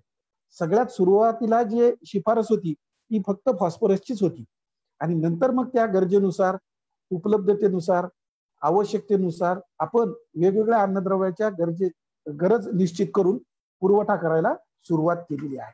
पोटॅशियम जसं सांगितलं की अन्न तयार करण्याची प्रक्रिया जी आहे, वहन करण्याची प्रक्रिया जी आहे, पाणी नियमन करण्याची प्रक्रिया कमी जास्त झाल्यास, पाऊस जास्त झाला, पाणी जमिनीत साचू नये तरी झाड व्यवस्थित जर काम करत असेल तर त्याला कारण असतं पोटॅशियम. यावरून लक्षात घ्या की पोटॅशियम किती महत्वाचा आहे. कमी असल्यावर तो होतच. कॅल्शियमचं पाहायचं असलं आकार तयार होणे, कारण पेशी विभाजन, पेशी लांब होणे, पेशी भित्तिका तयार होणे. आता रोग प्रतिकारक क्षमतेसाठी देखील याचा उपयोग होतो. पेशी जर कडक असेल तर त्यामध्ये जीवाणू, बुरशी किंवा व्हायरस जायला अटकाव होतो आणि आपोआपच रोग प्रतिकारक क्षमता वाढते. प्रचार आणि प्रसार त्या रोगाचा होत नाही. यासोबतच काही संप्रेरक जे असतात ज्याच्यामुळे ग्रोथ रेग्युलेटर्स आपण म्हणतो की वाढ होणे, फुलं येणे, फुलं बसणे, फळं तयार होणे, या प्रक्रिया घडतात. त्या संप्रेरकाच्या कार्यासाठी देखील कॅल्शियमची खूप मोठी गरज आहे आणि विशेषतः चिकू बागायतदारांना ज्या जमिनीमध्ये कॅल्शियम कमी आहे त्या ठिकाणी याचा वापर करावा लागतोच. कारण याची कमतरता जर झाली तर अवेळी फुले येणे, फुलोरा जो आहे तो गळून पडणे किंवा अति प्रमाणात फुले येणे, सेटिंग न होणे, अनेकविध अडचणी येतात. त्या होऊ नये यासोबतच नायट्रोजनचं शोषण करणे हा सगळ्यात महत्वाचा भाग. म्हणून आपण म्हणतो शेंडा वाढीला लागणे किंवा शेंड्याच्या ठिकाणी फूल आणि फळ हे ज्या वेळेस आपण विचार करतो की पानं पाहिजेत का फुलं पाहिजेत, तर नायट्रोजनचा सगळ्यात महत्वाचा रोल आहे. त्याला आपण म्हणतो काडीचा CN रेशो. कार्बन जर जास्त असेल तर फुलं येणार, नायट्रोजन जर जास्त असेल तर पानं येणार. पण हे दोन्ही संतुलित असेल तर निश्चितच तुम्हाला कुठल्याही प्रकारचे विशेष प्रयत्न न करता योग्य प्रमाणात फुलं येण्याची प्रक्रिया झाडाला चालू राहणार. मॅग्नेशियमच्या बाबतीत पाहिलं वजन वाढायचं म्हणजे हे काय आहे की पानामध्ये अन्न तयार करणे, त्या अन्नाचं रूपांतरण उत्पादनामध्ये करणे. जेवढं जास्त अन्न तयार होईल तेवढं उत्पादन तुमचं वाढेल, त्यासोबतच दर्जा देखील वाढतो. आणि सगळ्यात महत्वाचं आहे की शर्करा, प्रथिने, हरितलवक हे तयार करण्याची प्रक्रिया जी आहे, निर्मितीची प्रक्रिया या मॅग्नेशियममुळे होते. आणि जर या मॅग्नेशियममुळे होत असेल, आणि सगळ्यात महत्वाचा भाग जो मॅग्नेशियम आहे ज्यामध्ये गर तयार होणे, तुमचा आतमधला चिकूचा गर योग्य प्रमाणात तयार होणे, चांगला तयार होणे, याच्यासाठी मॅग्नेशियम फार महत्वाचं ठरतं. गंधक जसं सांगितलं, नावच सांगतं ते गंधक म्हणजे ज्याच्यापासून गंध मिळतो, चव आहे, त्याला आपण गंधक म्हणतो. या गंधकामुळे देखील पिकांच्या खराब झालेल्या पेशींच्या दुरुस्तीसाठी वापर होतो. पदार्थ तयार करणे, सर्वच शोषण करणे, प्रथिने तयार करणे, खूप काम आहेत. सगळ्यात महत्वाचं चिकूमध्ये तुम्ही लक्षात घ्या की खराब झालेल्या ज्या पेशी आहेत या दुरुस्तीसाठी काम या गंधकाकडून होतं. म्हणून याचा वापर आपल्याला आवश्यक आहे. कारण याची कमतरता फार लवकर लक्षात येत नाही, परंतु ही लक्षात येऊ अथवा न येऊ अगोदरच जर पुरवठा केला तर आपल्याला याचा चांगला परिणाम दिसून येतो. त्यानंतर सूक्ष्म अन्नद्रव्य ज्याला आपण म्हणतो की सगळ्यात महत्वाचं आहे, ज्याच्यामुळे सगळ्या अभिक्रिया घडून येतात, जमिनीमधल्या आणि झाडातल्या जैव रासायनिक प्रक्रिया घडून येतात. त्यामध्ये सगळ्यात पहिला येतं लोह, ज्यामुळे क्लोरोफिल, हरितलवक तयार होण्याची प्रक्रिया चालू राहते, प्रकाश संश्लेषण चालू होण्याची प्रक्रिया चालू राहते. म्हणून याचा वापर आपल्याला प्रत्येकानं करायचा आहे. कमी असेल तर किती करायचा आहे, आणि एकूण तुम्हाला देतो की किती प्रमाणात तुम्ही खत टाकले म्हणजे आपोआप सगळ्या गोष्टी सॉल्व्ह होतील. एक हे फक्त एक जर कमी असेल तर करायची उपाययोजना मी दिलेली आहे, पण असं एक आपल्याला करायचं नाही, संतुलित करायचं आहे. दुसरं येतं की जास्त, सगळ्यात महत्वाचा घटक सूक्ष्म अन्नद्रव्यामध्ये, कारण वाढ नियंत्रित करणाऱ्या संप्रेरकाच्या निर्मितीमध्ये सगळ्यात महत्वाचा आहे. साखरेचं स्टार्च मध्ये रूपांतर करण्यासाठी महत्वाचं आहे. आणि पिकांमध्ये जस्तामुळे नत्राचा वापर देखील योग्य पद्धतीनं योग्य प्रमाणात होतो. त्यामुळे फलधारणा किंवा फुलधारणा होण्यासाठी याची मदत होते. आणि फुलामध्ये तुम्हाला सांगितलं की मादी तयार करण्याचं काम या जस्तामुळे होत असतं. जर जस्त नसेल, कमी असेल तर झाडावर साखर साचते, त्याच्यावर बुरशी येते आणि मग बुरशीजन्य रोग सुरू होतात. कारण काय असतं, या साखरेचं रूपांतर स्टार्च मध्ये होत नाही. मग अशा प्रकारचे लक्षणं आपल्याला चिकूच्या बागेमध्ये दिसतात. काही प्रमाणात आपण पाहतो की शेंड्याच्या ठिकाणी देखील साखर आलेली दिसते. काय झालेलं आहे, जस्त कमी आहे, ती जी अन्न तयार झालेलं आहे, कारण सगळं अन्न साखर म्हणूनच तयार होतं, तर ते अन्न स्टार्च मध्ये गेलेलं नाही, त्याचं रूपांतरण झालेलं नाही. त्यामुळे आपल्याला या जस्ताची गरज आहे. पानं लहान होणे, वाढ खुंटणे वगैरे अशा प्रकारचं आहे. त्याच पद्धतीनं मंगल आहे, मॅंगनीज, जीवाणूजन्य रोगांना अटकाव करण्यासाठी सगळ्यात महत्वाचा आहे. कार्बोहायड्रेट तयार होण्यासाठी सगळ्यात महत्वाचा आहे. बुरशीजन्य रोग येऊ नये म्हणून महत्वाचा आहे. वाढ आपलं रोग प्रतिकारक क्षमता वाढवण्यासाठी मॅंगनीजची गरज आहे. कारण डायथेनियम 45, मँकोजेब तुम्ही पाहता, बुरशीनाशक देखील मॅंगनीज पासून तयार करण्यात आलेली आहे. आता बरेचदा असं होतं की काय होतं की नायट्रोजन जर जास्त झालं तर ते किडींना आणि रोगाला जास्त बळी पडतं झाड. पण ते होऊ नये म्हणून मॅंगनीज काय करतं की त्या नायट्रोजनचं रेग्युलेट करतं, जास्त होऊ नये, त्याचा वापर व्हावा आणि त्याच्यापासून वेगवेगळे पदार्थ तयार व्हावेत, ती प्रक्रिया मॅंगनीज घडवून आणतं. कॉपरच्या बाबतीत तर सगळ्यांना माहित आहे की कॉपर पासूनच, ब्ल्यू कॉपर असो किंवा कॉपर, जेवढे काही बुरशीनाशक आहेत सुरुवातीचे पहिलं बुरशीनाशक या कॉपर पासून तयार झालं. त्याचा सगळ्यात महत्वाचा सहभाग आहे की CN रेशो मेंटेन करणे. काडीमध्ये CN रेशो जर मेंटेन झाला, कारण बरेचदा आपण पाहतो की केवळ मोरचूदमुळे देखील, विशेषतः बोर्डो मिक्सचरमुळे आपण ताण आणण्याची प्रक्रिया झाडामध्ये घडवून आणू शकतो. आणि ताण आणण्याची प्रक्रिया म्हणजे पुनरुत्पादन प्रक्रिया, म्हणजेच झाडाला पानं न येता त्या पानातल्या अन्नाचं काडीपासून रूपांतर फुलामध्ये करणे, सगळ्यात महत्वाचं काम कॉपर करतं. म्हणून या ठिकाणी कॉपरचं महत्व आहे. बोरॉनच्या बाबतीत आपण पाहिलं की जेवढे काही कॅल्शियम, पोटॅशियम, मॅग्नेशियम हे धनाधारित अन्नद्रव्य आहेत, याचं शोषण होणे सगळ्यात महत्वाचं आहे. या शोषणाचं किंवा यांच्यापासून कार्य चांगलं होणे याच्यासाठी आपल्याला बोरॉन गरजेचं आहे. यासोबतच चिकूसाठी गोडवा येण्यासाठी आपल्याला बोरॉनची गरज आहे. आणि जेवढं काही कॅल्शियम दिलं हे ग्रहण करणे म्हणजे आकार वाढवताना देखील त्याची मदत होते. म्हणून आपल्याला कॅल्शियम आणि बोरॉन आपण शक्यतो सोबत वापरतो. मॉलिब्डेनम जसं सांगितलं, मी का भर दिलाय सूक्ष्म अन्नद्रव्याच्या बाबतीत, कारण आजही शेतकऱ्यांना सूक्ष्म अन्नद्रव्य का वापरायची या लक्षात येत नाही. केवळ टाका म्हणून नाही, टाका म्हणायला 1-2 मिनिटात सांगतो की इतकं टाका, पण त्याची भूमिका, त्याच्या पाठीमागची पार्श्वभूमी आपल्या सगळ्यांना माहीत असणं आवश्यक आहे, म्हणजे याचा वापर चांगल्या पद्धतीने आपण करू. विशेषतः कोकणामध्ये मॉलिब्डेनम किंवा ज्या ठिकाणी आम्लधर्मी जमिनी आहे त्या ठिकाणी मॉलिब्डेनम जर वापरलं, आणि आता संशोधनाच्या आधारे असं सिद्ध झालं आहे की विशेषतः फळझाडांमध्ये बहार प्रक्रिया, ताण देण्याची प्रक्रिया, नायट्रोजन मेटाबॉलिझम यासाठी या मॉलिब्डेनमची खूप मोठी गरज आहे. म्हणून याचा वापर आपल्याला आवश्यक ठरतो. आता हे सगळे गरज ओळखणे संशोधनाच्या बाबतीत सिद्ध झाले, किती गरज आहे ते लक्षात आले, त्याच्यानुसारच आपण डोस निश्चित केलेले आहे. कारण याच्या अन्नद्रव्यांच्या कमतरता जर ओळखायच्या तर याला थोडी प्रॅक्टिस लागते. चिकूमध्ये सहजासहजी ओळखू येत नाही, तरीही आपण जमिनीच्या माध्यमातून अन्नद्रव्य पुरवठा करा. कारण जमिनीत समजा दुसरं पीक असेल जे इंडिकेटर आहे ते तुम्हाला दाखवू शकतं आपल्या जमिनीत काय कमी. पण माझी सर्व चिकू बागायतदाराच्या शेतकऱ्यांना, उत्पादक संघाला विनंती आहे की सर्वांनी एक मिशन मोड माती परीक्षण सगळ्यांनी एकदा करून घ्या. आपोआप या सगळ्या गोष्टी आपल्या समोर येतील. कारण जर आपल्याला खत व्यवस्थापन चिकूसाठी करायचं आहे तर आपण सांगितले सेंद्रिय वापरायचे, जैविक वापरायचे, त्यासोबतच रासायनिक खतं वापरायचे आहेत, म्हणजे सर्व अन्नद्रव्य मिळतील, दर्जेदार उत्पादन मिळेल. यासाठी काय करायचे की 20 टन शेणखत अथवा गांडूळ खत, 10 टन किंवा 5 टन कंपोस्ट खत प्रति हेक्टरी लागवडीपूर्वी म्हणजे बहार घेण्याच्या पूर्वी द्यायचे. विशेषतः सप्टेंबर-ऑक्टोबर मध्ये आपण हे दिल्या गेलं पाहिजे. कंपल्सरी तुम्ही पहिले तुम्हाला सांगितलं की करंज पेंट सांगितली होती त्या पद्धतीने 500 किलो निंबोळी पेंट किंवा करंज पेंट आपल्या बागेमध्ये दिल्या गेली पाहिजे प्रति हेक्टर. आता हे सगळे पर्याय पहिले 2, 3, 4 वर्षापर्यंत तुम्हाला हिरवळीचे खतं घेता येतात, ते गाडून टाकता येतात, त्याच्या मार्फत सेंद्रिय पदार्थ तयार होतील, नंतर खतं तयार होतील, त्याचा उपयोग होईल. वेगळे जे मासळीचं खत आहे, झाडांचा चुरा आहे, याचा देखील प्रेसमड प्रेसमड तुमच्याकडे मिळणार नाही, पण मिळत असेल तर त्याचा देखील वापर आपण करू शकतो. कारण गुजरात भागामध्ये याचा वापर शेतकऱ्यांनी सुरू केलेला आहे. समजा एकच पेंड जास्त प्रमाणात मिळत नसेल तर वेगवेगळ्या अखाद्य पेंडी ज्या आहेत त्याचं मिश्रण जरी केलं सेंद्रिय म्हणून वापरलं तरी उपयोग होईल. किती द्यायला पाहिजे तर 5 वर्ष पूर्ण झालेल्या झाडाला हा डोस जो तुम्हाला सांगितलेला आहे तो मेंटेनन्स डोस आहे.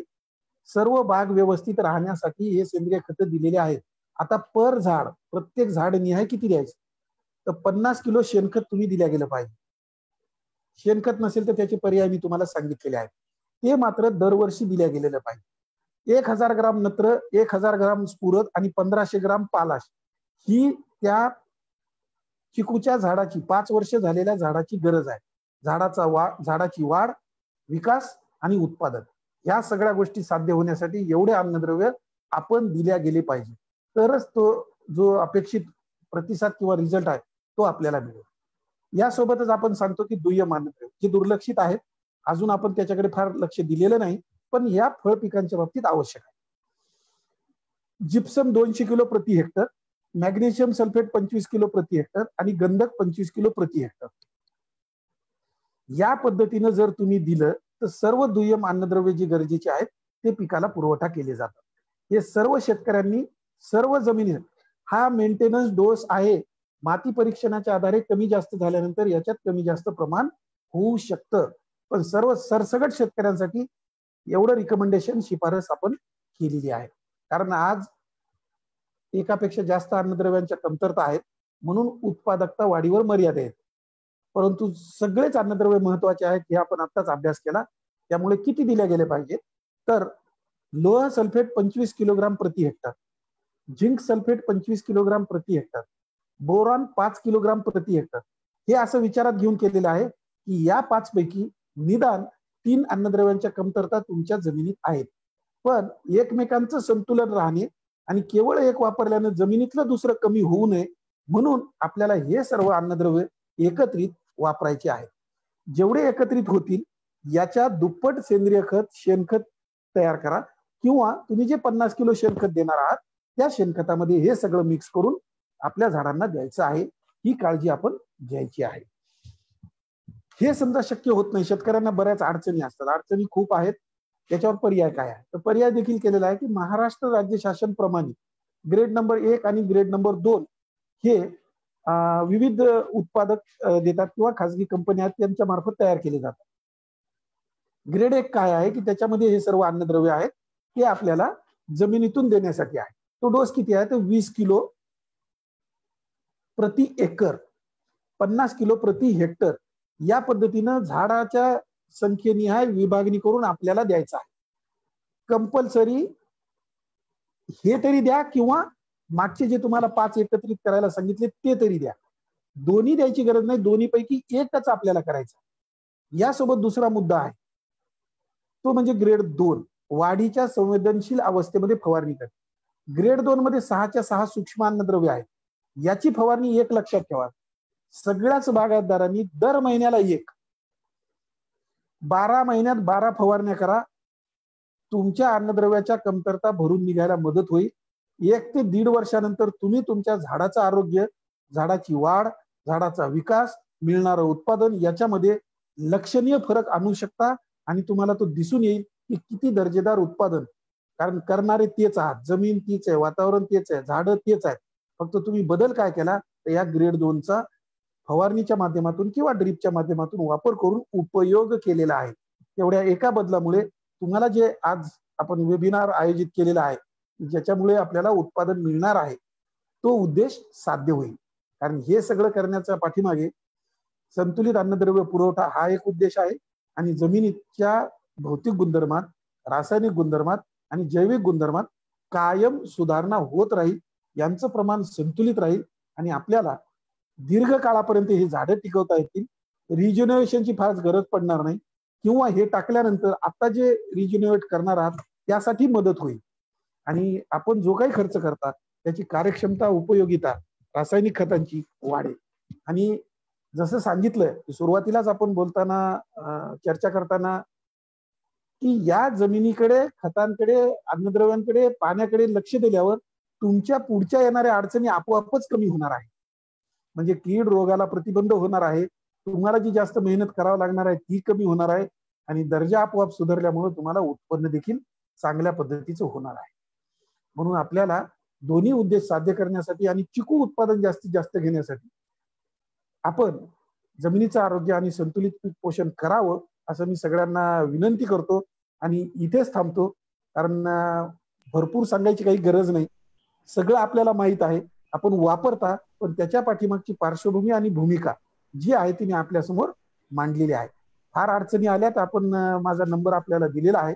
मी महाराष्ट्र राज्य चिकू उत्पादक संघाचे या ठिकाणी हार्दिक आभार व्यक्त करतो की त्यांनी मला आपल्या सर्वांशी संवाद साधण्याची संधी दिली.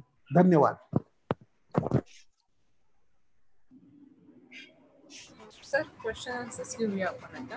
खूप सुंदर सर, उत्तर घ्या. छान माहिती दिली.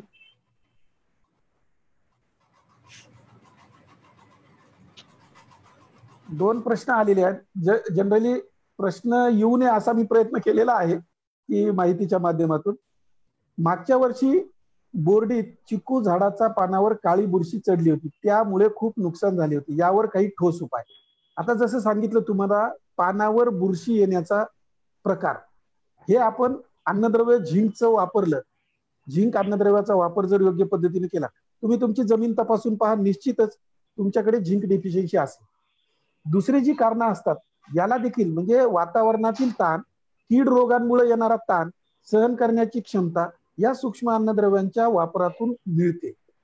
म्हणून आपण त्याला म्हणतो रोग प्रतिकारक क्षमता.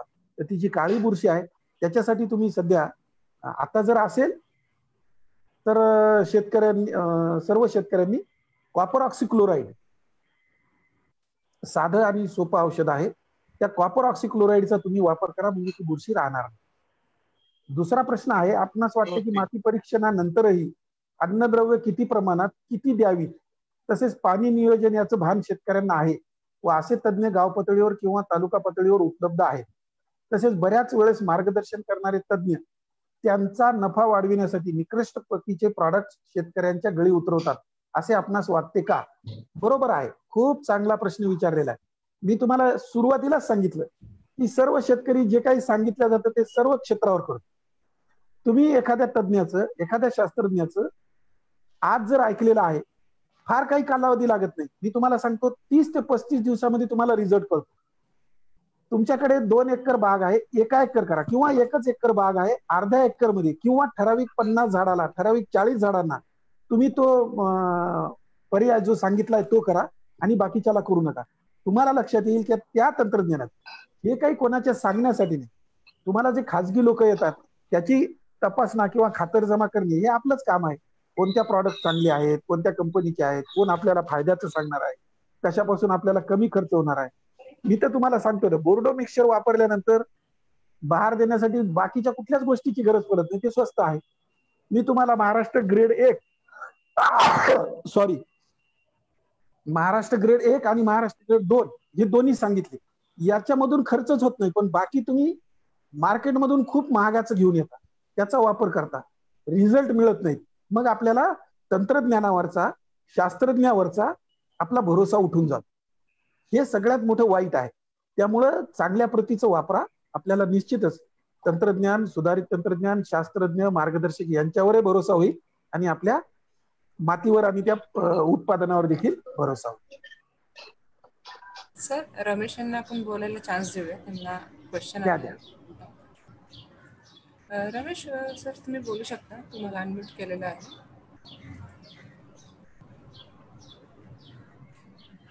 हॅलो,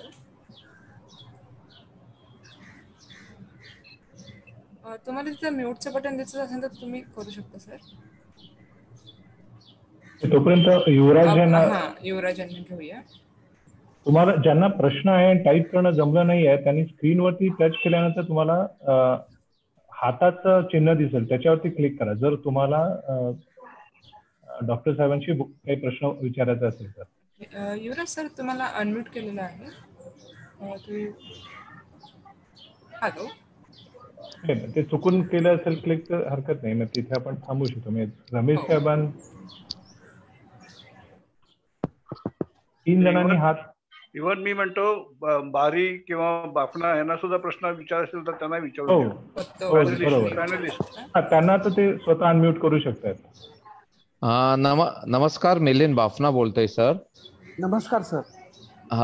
आपण खूप खूप छान माहिती दिली याबद्दल, आणि आमची कळकळीची विनंती आहे, जर तुम्ही प्रत्यक्ष बागाला भेट दिली लॉकडाऊन पूर्ण झाल्यानंतर तर खूप खूप मेहरबानी होईल आमच्या चिकू बागायतदारांवर. बिलकुल सर, आपण लॉकडाऊन झाल्यानंतर नियोजन करा, आपल्याला जाऊन येता येईल. हा सर. बाफनाजी, हा जी. आजचा जो प्रयोग केलेला आहे तोच तुम्हाला जागा करण्यासाठी. तुम्ही संघाचे सेक्रेटरी आहात आणि तुम्ही जागे राहिले म्हणजे संघ जागा राहिलेला आहे. त्यामुळे आम्ही जागाच आहोत सर. आम्ही प्रॅक्टिकल पण केलेलं आहे. आपण कधीही आपल्या बागेवर येऊन पाहू शकता. नाही, वेलकम वेलकम. आणि उलट चांगली बाब आहे. तुम्ही त्यांना निमंत्रण दिल्याबद्दल आभार. थँक्यू. देशपांडे सर.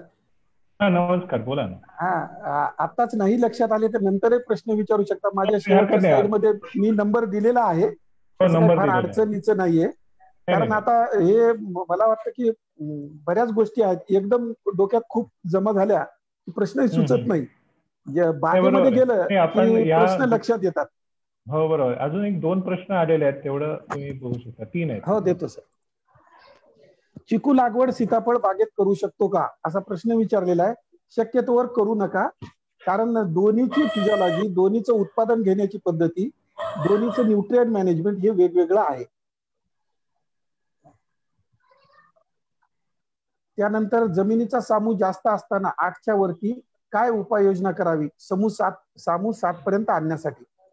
तर डॉक्टर बाळू म्हणून आहेत, त्यांनी प्रश्न विचारलेला आहे. डॉक्टर साहेब, सतत 3 वर्ष आपल्याला हिरवळीचं खत घेणं शक्य आहे का, झाडं जर लहान असतील तर? नसेल तर कमीत कमी 10 टन शेणखत सलग 3 वर्ष प्रति हेक्टरी जर वापरलं तर 0.1 न कमी येतो पीएच.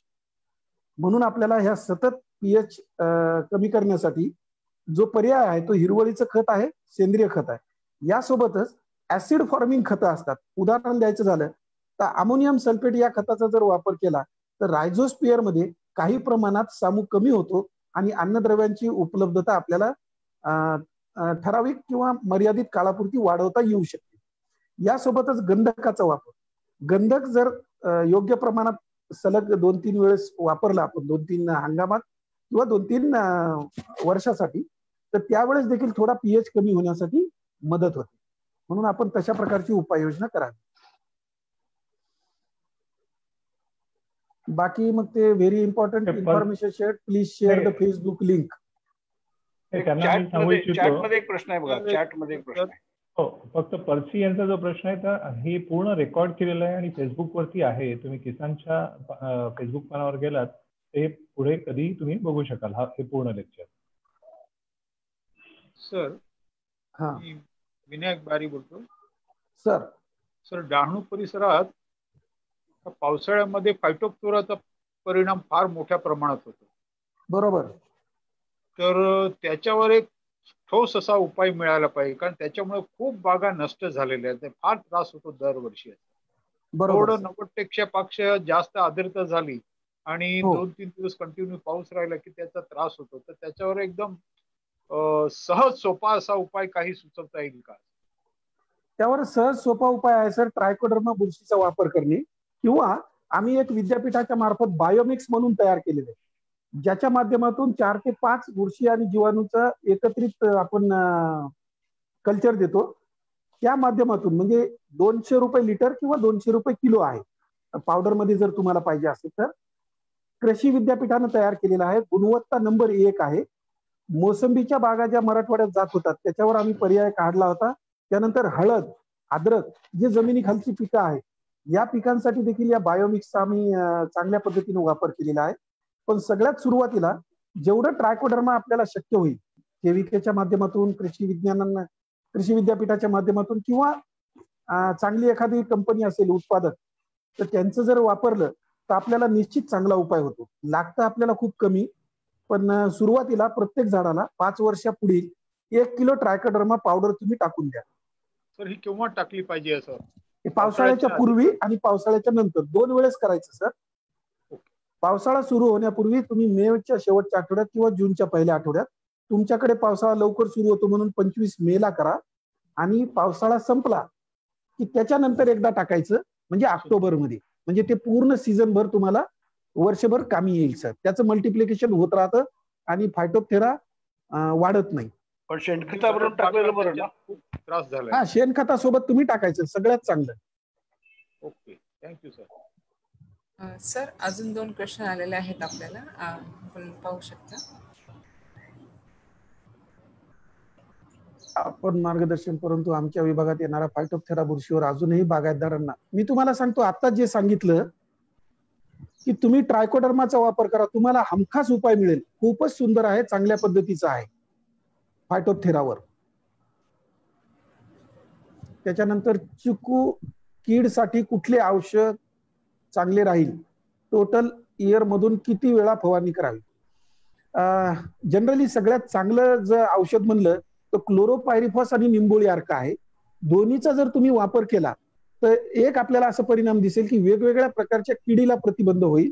कारण हे क्लोरोपायरिफॉस आणि निंबोळी अर्क दोन्ही इतक्या चांगल्या पद्धतीने काम करतात की कॉन्टॅक्ट किंवा सिस्टेमिक ज्याला म्हणू शकतो किंवा फ्युमिगंट अशा स्वरूपात त्याची कार्यपद्धती आहे. तर त्याचा वापर आपण जर केला तर निश्चितच चांगला उपाय होईल. किंवा काही ठिकाणी 5% सायपरमेथ्रिन, समजा आळी वगैरे जर असेल तर त्याचा देखील आपल्याला वापर करता येईल, पण तो नेहमी वापर करायची गरज नाहीये. आपण एक फायटोप्थेरावरती वेबिनार वेगळा तयार करूया, ठीक आहे? येस सर, हो. फक्त बाग स्वच्छ ठेवा, आजूबाजूचा जो बांध दुरे जे काही आहेत, म्हणजे किडीला रोगाला आमंत्रण मिळणार नाही. कारण हे मुख्यतः तिथे असतात, तिथून नंतर बागेत येतात. गणेश राऊत साहेबांचा एक प्रश्न आहे चॅट मध्ये, मी वाचून दाखवतो. चिकू बागेत बराच पालापाचोळा पडलेला आहे, तो बागेला नैसर्गिक खत म्हणून फायदा होईल का, किंवा त्यामुळे बागेत कीड रोग येईल, त्यावर काय प्रक्रिया करावी? आणि पाणी निचरा होणाऱ्या बागायतीत आता सेंद्रिय खत देण्यास हरकत नाही का? हा, तर पालापाचोळा जो पडलेला आहे तो जशाचा तसा, आता काही ठिकाणी कीड असू शकते, रोग असू शकतो, तर याला आपण ट्रीटमेंट केल्या गेली पाहिजे. तर वेस्ट डिकम्पोजिंग कल्चर म्हणून मिळतात, त्याचा किंवा ट्रायकोडर्मा याचा जर आपण वापर केला तर एक खत तयार होतं. सुरुवातीला पसरून किंवा फवारणी अशा पद्धतीने त्या कचऱ्यावर करा, किंवा कचरा एका ठिकाणी गोळा करून कुजवण्याची प्रक्रिया करायची. जर जशाचा तसा कुजवला तर कीड रोग येऊ शकतो. रोग येतो, विशेषतः कीड येणार नाही, परंतु तो न येऊ देण्यासाठी, कीड आणि रोगाला प्रतिबंध होण्यासाठी त्याच्यावर ट्रीटमेंट आवश्यक आहे त्या कचऱ्यावर. वेस्ट डिकम्पोजिंग कल्चर किंवा ट्रायकोडर्मा. पाणी निचरा होणाऱ्या बागायत सेंद्रिय खत देण्यास बिलकुल सेंद्रिय खत तर सर्व हवामानात, सर्व पिकात, सर्व जमिनीनं, सर्व शेतकऱ्यांनी द्यायचं आहे. आणि सेंद्रिय खतासोबत एक सांगायचं विसरलो मी, पण थोडी हिंमत करतो सांगायला, की पायखत नावाची गोष्ट आहे, ती पण दिल्या गेली पाहिजे. काय होतं की बागायतदार आता सगळे परस्पर काम करण्याच्या पाठीमागे आहेत. म्हणजे सेंद्रिय खत झालं, जैविक खत झालं. पायखतचा अर्थ असा आहे की तुम्ही तुमची चक्कर ही झाडा बागेमध्ये झाली पाहिजे आणि ती वेळोवेळी झाली पाहिजे. म्हणजे माती आणि झाडं तुमच्याशी बोलतील, काय पाहिजे ते सांगतील. फवारणीने चिकू उत्पादनाला लवकर पूर्तता होते नक्की. आम्हाला जर चिकू चांगला बाजार ज्या सीझनला मिळतो त्यावेळेस पीक येण्यासाठी बिलकुल तुम्हाला सांगितलं की ग्रेड 2 महाराष्ट्र राज्य शासन प्रमाणित ग्रेड 2 किंवा RCF मायक्रोला जर आपल्याला माहित असेल तर याचा वापर फवारणीसाठी, किंवा तुमच्याकडे ड्रीप जर असेल तर या माध्यमातून, ड्रीपच्या माध्यमातून जर केला तर निश्चितच आपल्याला जो रिझल्ट पाहिजे तो मिळेल. सुडोमोनास आणि बॅसिलस सबटायलिस हे फायटोप्थेरावर काम करतात का? हो, याचा तुम्ही वापर करू शकता. आमच्याकडे जे कल्चर आहे त्या कल्चरमध्ये हे आम्ही सगळं मिक्स केलेलं आहे. तुम्हाला पुण्याला देखील मिळू शकतं. इथं कृषी महाविद्यालय पुणे म्हणून शिवाजीनगरला आहे, तिथून तुम्ही घेऊन जाऊ शकता. त्यानंतर in my farm sweet water is not there, then what to do? Gypsum treatment किंवा सल्फर ट्रीटमेंट करा आणि त्या पाण्याचा वापर करा, त्याच्याशिवाय करू नका. जिप्सम ब्लॉक मिळतात, त्याच्यातून जर पाणी प्रवाहित केलं, किंवा चारकोल मिळतं किंवा बायोचार मिळतं, या ब्लॉक मधून जर पाणी आपण फिल्टर करून किंवा प्रवाहित केलं तर ते पाणी तुम्ही वापरू शकता. सर अटेंडिंग मध्ये आपले एक आहे प्रेक्षक, त्यांना बोलायचं आहे. मॉडरेट म्हणून तुम्हाला आलो टू टॉप केलेलं आहे. अनम्यूट करता तुम्ही स्वतःला. हॅलो, मी करायचं आहे का? नाही नाही सर, तुम्ही नाही, ते करतील किंवा मी एक नोटिफिकेशन पाठवलं आहे. हा, झालेलं आहे. पण माझा येतो ना माझा आवाज? हो सर. आपलं नाव काय सांगाल? नमस्ते, माझं नाव उत्तम सहाने. मी कृषी विज्ञान केंद्र कोसबाडमध्ये प्लांट प्रोटेक्शन सायंटिस्ट आहे. आणि डॉक्टर कौसडीकर सरांनी खूप छान माहिती दिली. खूपच सुंदर, धन्यवाद सर. जसं बापना साहेबांनी सांगितलं की आपण एकदा जर व्हिजिट दिली त्या पालघर जिल्ह्यामध्ये किंवा डहाणूमध्ये चिकूला, तर खूप छान होईल. ह्या फाटोपचारासाठी आम्ही कृषी विज्ञान केंद्रातर्फे बरेचसे छोट्या मोठ्या मीटिंग घेऊन लोकांना अगदी जसं आपण संतुलित खतांचा वापर सांगितला, हिरवळीचे खत आहे, त्यानंतर जीवाणू खत आहेत, त्यानंतर रासायनिक खतं आणि सेंद्रिय खत सगळ्यांचा वापर करायला सांगतो. दुसरं, जमिनीमध्ये जे बुरशीमध्ये आम्ही ट्रायकोडर्मा, सुडोमोनास आणि बॅसिलस तिन्हींचं मिक्सचर ते खतामध्ये वाढून 8-10 दिवस वाढून मग ते जमिनीत द्यायला सांगतो. आणि वरती बोडो मिक्सचरचे 2 स्प्रे, आणि जिथे जास्त प्रॉब्लेम आहे तिथे मेटॅलेक्झिल मॅन्कोजेबचं कॉम्बिनेशनचा स्प्रे ह्या दृष्टीने.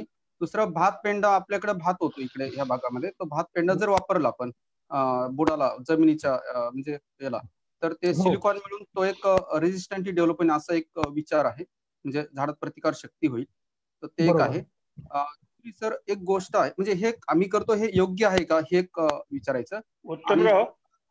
हा, दुसरा एक सर असा आहे की निचरा प्रणाली जी आहे ना, की बऱ्याचशा भागांमध्ये इकडे पाऊस जास्त पडतो, म्हणजे साधारण 2500 mm एक वार्षिक सरासरी आपण म्हणू शकतो, 2400-2500. तर या दरम्यान बऱ्याचशा भागांमध्ये सपाट वाफे म्हणजे सिस्टम म्हणतो ना, म्हणजे फ्लड इरिगेशन देणं ही एक सिस्टम आहे. आता काही लोकांनी डम सिस्टम किंवा त्याला आपण म्हणतो झाडाच्या बुंद्याभोवती माती जरा अशी गोळा करून ठेवणं, म्हणजे साधारण एक 20 बाय 20 फूट असं आपण व्यास म्हटलं तरी चालेल, कारण 30 बाय 30 ची लागवड असते आपली. तर हे जर केलं तर काय होतं, पावसाळ्यामध्ये माझं असं ऑब्झर्वेशन आहे की सपाट वाफे असल्यामुळे पावसाळ्यामध्ये मुळं चोकअप होतात, ते काम करू शकत नाही पावसामध्ये, कारण पाऊस जास्त पडतो. आणि तर हे जर सिस्टम केली, म्हणजे जर भर दिली मुळावरती, म्हणजे खोडावरती जर भर दिली, तर पाण्याचा निचरा बऱ्यापैकी होईल आणि मुळं पावसाळ्यामध्ये सुद्धा ऍक्टिव्ह राहतील आणि अन्नद्रव्याचं काम चांगलं काम करू शकतील. एक मला गोष्ट वाटते. तर या बाबतीत जरा सांगा सर. नाही, बरोबर आहे सर. मला 2 मिनिटं बोलू द्या. वनस्पती विकृतीशास्त्र हा माझा विषय आहे. Yes sir. मुख्य म्हणजे कधीही रोगशास्त्रामध्ये पहिलं सांगितलं की prevention is better than cure. Phytophthora येण्याचं मुख्य कारण म्हणजे एरेशन ब्लॉक, तुमच्या रूट झोनला एरेशन ब्लॉक होणे. आणि पहिली पद्धत म्हणजे डहाणू भागामध्ये मी बऱ्याच वेळेला फिरलेलो आहे, जोपर्यंत ते बोधावरती ते आणणार नाहीत बागा गादी वाफेवरती,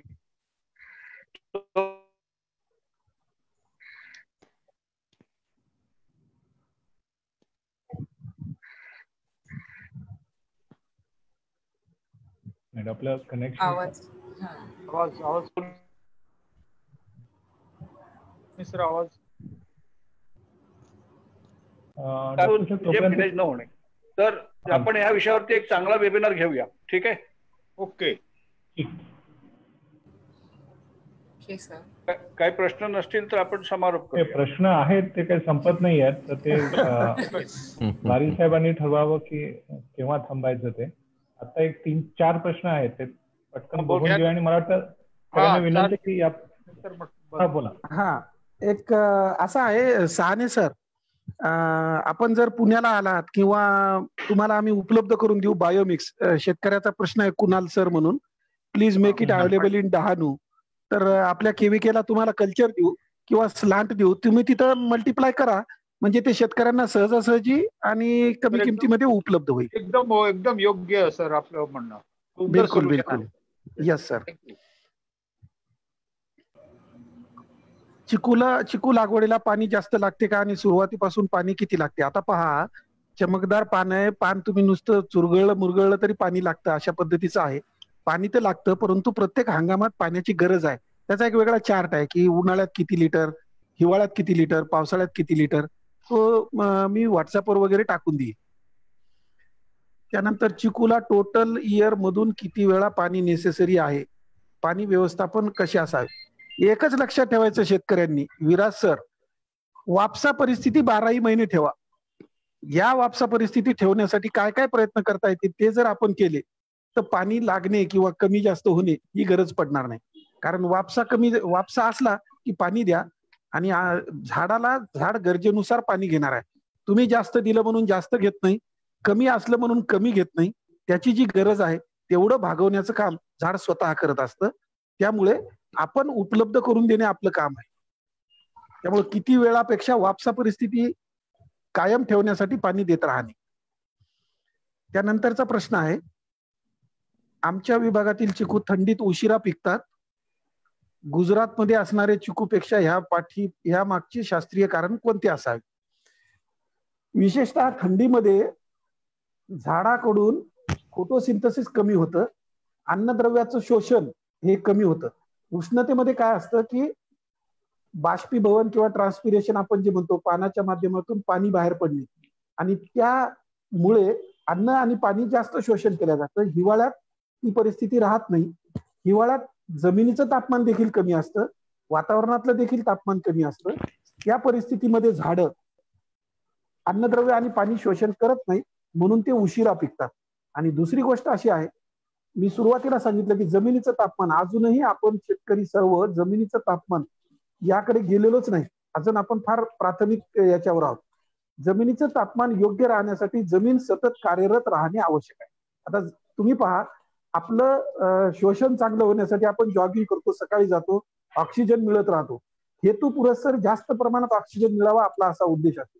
तशा पद्धतीने जमिनीत सूक्ष्मजीवांचं काम, सेंद्रिय पदार्थ योग्य प्रमाणात असणे जर असेल तर तापमान नियमित राहतं. पाणी कमी जास्त जर झालं तर तापमानामध्ये बदल होतो. त्यामुळे त्याचा परिणाम ह्या चिकू पिकण्यावर होतो. अन्नद्रव्य तर आहेच, पण हे अन्नद्रव्य मिळणे हा फार मोठा भाग असतो, म्हणून त्याची काळजी आपण घ्यायची.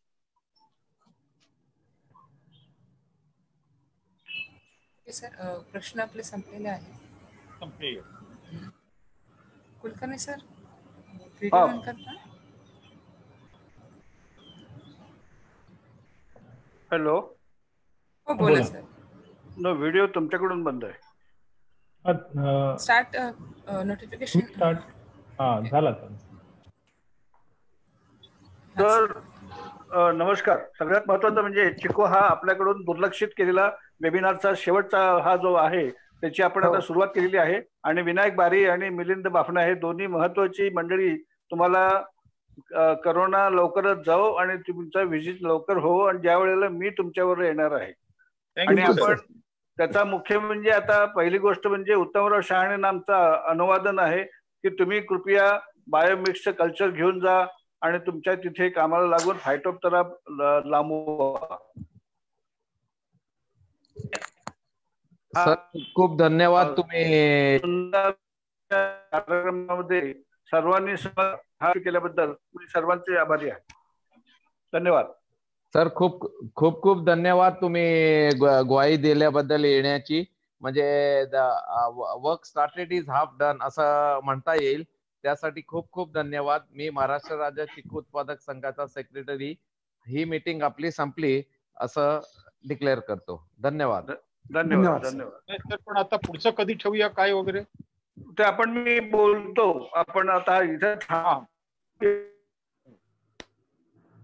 चालेल सर. माझा फोन नंबर धन्यवाद. हॅलो.